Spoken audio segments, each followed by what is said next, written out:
Welcome, I'm Matt Bond. In this video, I want to quickly show you how you can get started with Boto3. Boto3 is the AWS SDK for Python.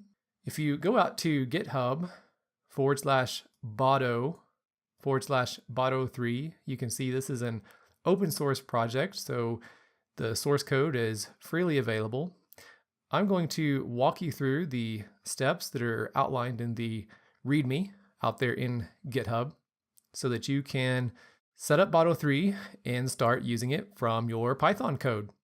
So let's jump right in. I'm going to go over to my IAM management console out on AWS, and I want to set up a new user. So I'm going to add a user. I'm going to call this Boto3 user. And I'm going to give this user programmatic access, and I need to set up a group. So I'm going to create a group and give it a name, and I'm going to call this Boto S3 access and search for S3. And I'm going to give this particular group full access to Amazon S3 because that's what I'm going to use in the demonstration. So let's create this group. So I've got my group created. Let's hit next. I don't need to add any tags at this point. So I've got my group, create user, and I now have my Boto3-user. The next thing I need to do is I need to set up my credentials. So I have this access key and I have a secret access key. Go ahead and copy your access key ID. And the next thing you need to do is you need to go into your home directory, and you'll see here in my path, I have c users mbon.aws, and then I have a config file and credentials. If you don't see these, you may have to create them manually. Within my config file, if I open that, I see that I have this default section. I have region equals US East 1, which is my default region. And I have an output format set as JSON. So the output line has been added because I've used the AWS CLI, which is the command line tools for AWS. And if you've used those and configured those prior to doing this setup, it's likely that it's already created your credentials files for you. If I look at my credentials file and I open that up to edit, I need to paste in my access key ID.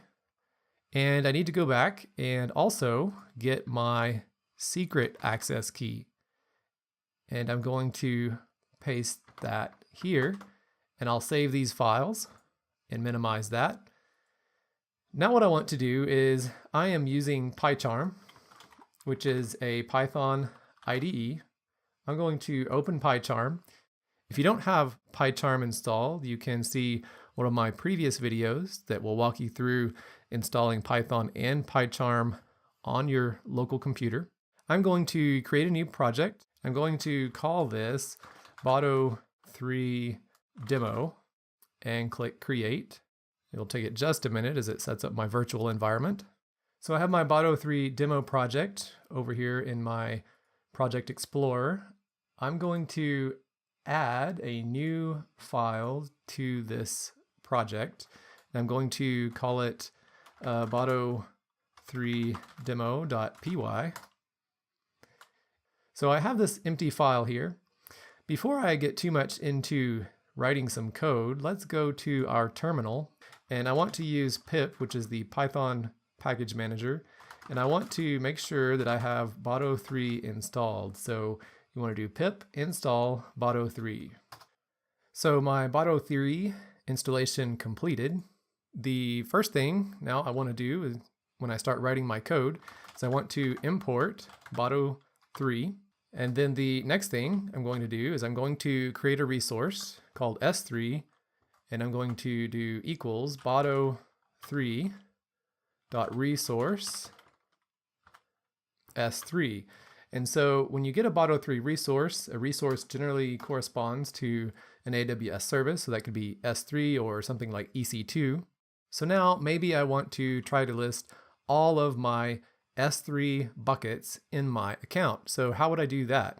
Well, I can do for bucket in s3.buckets.all, and I'm going to print out my bucket.name. I need to make sure I put a semicolon on the end of my for statement here. Clean up my code a little bit. And now I can go up to my run menu and hit run, and I'll choose my Boto3 demo project, and it did list all of my buckets. So that's how you would set up your AWS credentials, get Boto3 installed, and start using Boto3 to interact with an AWS service like Amazon S3.